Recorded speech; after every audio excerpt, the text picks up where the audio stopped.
Welcome to the first ever episode of the Wander Free Show. My name is Maggie and I am the founder and owner of Wander Free Outfitters. And today I will be your host as we talk about one of the most important things that you need for hiking shoes.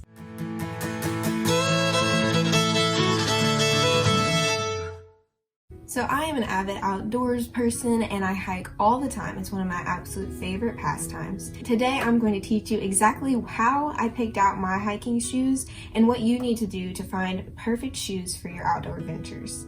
So first we're going to start with my personal shoe checklist. The first thing you need to think about is traction. How much traction do you need for whatever trails you're going to be hiking? The reason that you might want to get hiking shoes is because your shoes that you already own, like some tennis shoes or something, don't have as much traction as you need to be able to grip trails and rocks and wet and slippery areas when you're hiking. So the entire purpose of a hiking shoe is to have more traction so that you don't slip and fall all over the place while you're on trail, because that would be bad.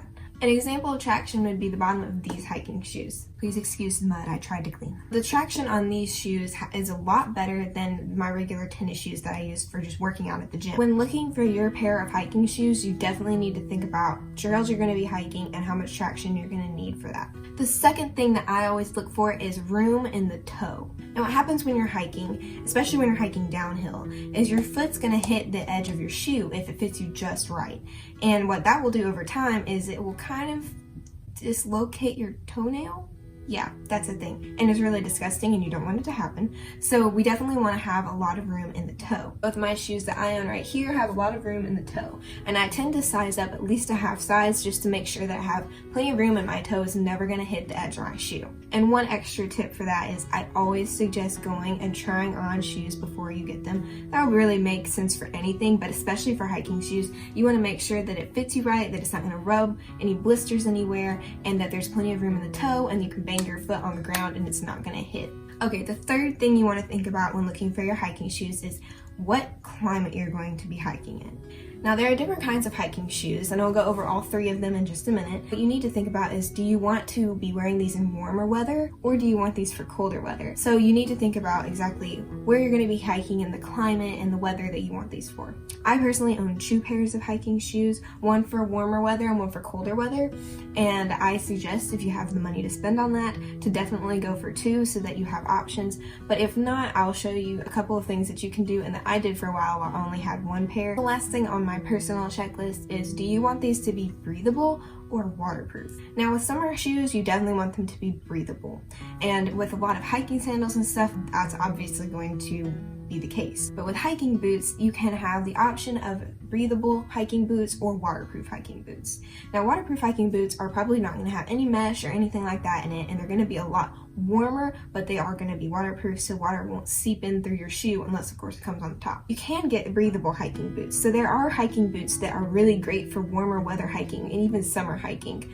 My feet tend to get really hot, so I personally would rather have sandals in the summer, but there are definitely trails and times when you need to have more coverage on your foot so you don't get poison ivy or you're not stepping all over things that, sandals would expose you to. Now that we've gone through my personal checklist, let's look at the 3 different kinds of hiking shoes. The first kind is the well-known hiking boot. As I've already talked about before, hiking boots are really great for cooler weather hiking. They keep your foot a lot warmer and they come in really good options of waterproof or ventilation. So if you need a boot that's going to keep out water or snow or whatever, definitely go with hiking boots rather than trail runners or sandals, which we'll get into later. Hiking boots also offer a lot of ankle support, so if you need that ankle support, definitely go for hiking boots over the other 2 options we'll talk about. I personally went with the Merrell Accentor 2 hiking boots, and these are mid hiking boots, so they come up just a little bit above my ankle, but they are so far giving me great support and they really support my arch in my foot and my ankle as well, and I really love hiking in these. They're so comfortable.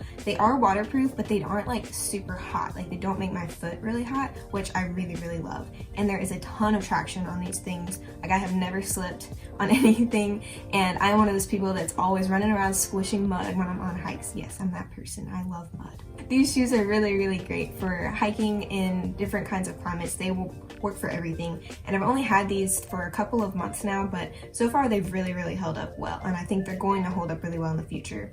They also have a lot of room in the toe, which I really loved when I tried them on. They fit my foot so well and they don't let my foot move around, but in the toe there's so much space and I feel so comfortable walking around in these. My Merrell Accentors are about $110 $110, which is a relatively normal price for a good pair of hiking boots. The other two options I'm going to show you, one's going to be one that's about the same price as the ones I have, and then the other one's going to be a little bit more expensive. The first pair of hiking boots, and I'm going to insert a picture here, are the Columbia Newton Ridge hiking boots. Now these retail at about $110, but they go on sale all the time, and these are super duper popular. These come in women's, men's, and kids, and they have a lot of support, really good traction, and they are waterproof, which is a really good deal for a pair of good waterproof boots.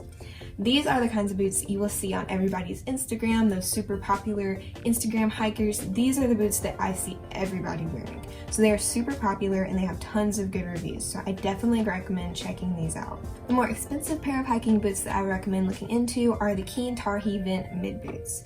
Now these are a little bit better for summer because they have more ventilation, they're not waterproof, but they do have a lot of support and really good traction, and they come in men's, women's, and kids. So these are definitely a really good option I see lots of great reviews on, and I definitely recommend checking them out. Here are a couple of other brands I would recommend looking into if you're looking for hiking boots. Moving on to the second type of hiking shoe, and that is trail runners.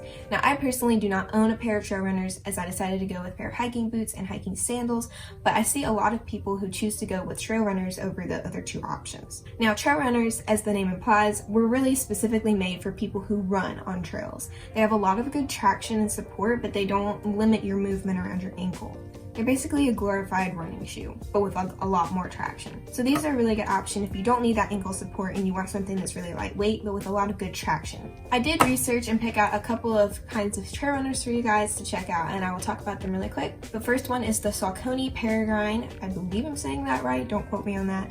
But they have a lot of good traction, they're really breathable and lightweight, and the reviews are really, really good on these. These are a really high contender in everybody's blog posts and everything about trail runners. They retail for about $120, which for a good pair of trail runners isn't terrible. I mean, there are definitely some cheaper options, but when it comes to hiking boots and hiking shoes in general, they're always going to be on the pricier side because they're built to last. The second pair of trail runners that I'm going to tell you about are the Salomon Sense Ride 4, and these retail for about $120 as well. They have a lot of good cushioning, they're really supportive, they're grippy, and you can find good deals on these a lot. I was seeing a lot of sales going on when I was researching these specific shoes. Here are a couple of other brands that I would recommend looking into if you want a pair of good trail runners. The last kind of hiking shoe that I'm going to tell you about are hiking sandals. Hiking sandals are really, really popular. I started out with hiking sandals for my first pair of shoes, and I love the ones that I have. I have the Ravine H2, and these retail for about $130, which is on the higher side for a pair of hiking sandals, but I think it is so worth it because these things have held up for so long. I chose to go with a sandal that was closed toe, and not a lot of people do this when they get hiking sandals, but I personally wanted something with a closed toe so that I, feel confident hiking around in it, going around rocks, mud, all that stuff, and I wasn't worried about getting anything like on my toes or anything, hurting myself.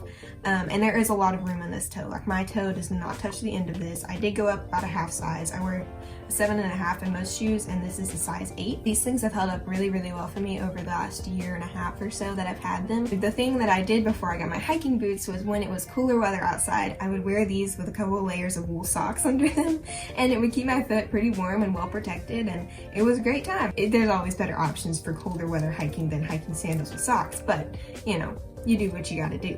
But these are a really, really good pair of hiking sandals that I definitely recommend looking into. They're really supportive, and they are a little bit on the heavier side for sandals, but I think that makes them feel more durable, and I prefer to have a little bit of weight on my foot just to kind of help me feel better about balancing and stuff like that on trail. So I definitely recommend looking into these. Now, because hiking sandals are so popular, I cannot tell you how many pair of hiking sandals I went through to find the best ones for you guys. The first one is the most well-known brand ever, Chaco Z. Now, everybody I knew growing up had a pair of Chaco Z, and I actually wore a couple pairs of Chaco Z, borrowed them from my friends a couple times, and I really liked them. So the first pair of hiking sandals I'm going to tell you about are the Chaco Z Cloud 2. Now these come in men's, women's, and I believe kids, and they retailed about $100. They are a bit heavier for an open sandal with no closed toe, but they are really good and they're really grippy and breathable, and everybody raves about them. These are the #1 on everybody's list. So I definitely recommend checking these out, trying them on, seeing if they fit your foot really well, and definitely these would be a good investment for a pair of hiking sandals. The second pair of hiking sandals I'm going to tell you about come from another really popular brand, Tevas.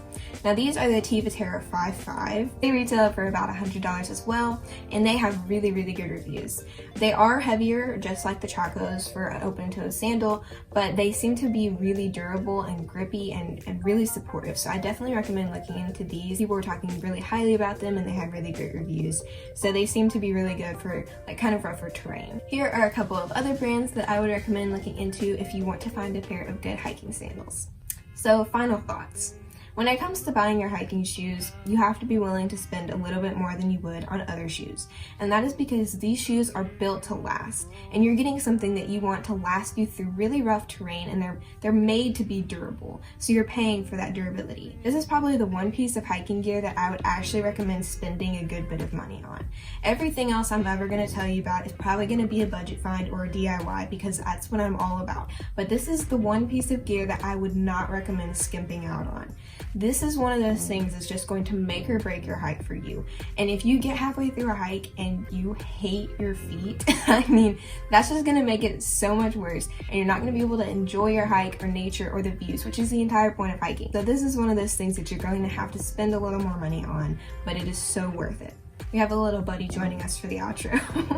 I hope this video helped you in finding your perfect pair of hiking shoes. If you have any questions at all, please comment them below and we'll get back to you as soon as we can. And also comment below if we missed some hiking shoes that you have that you love. Let us know what we should talk about in the next episode of the Wander Free Show. But that's all we have for today. See you later and happy wandering.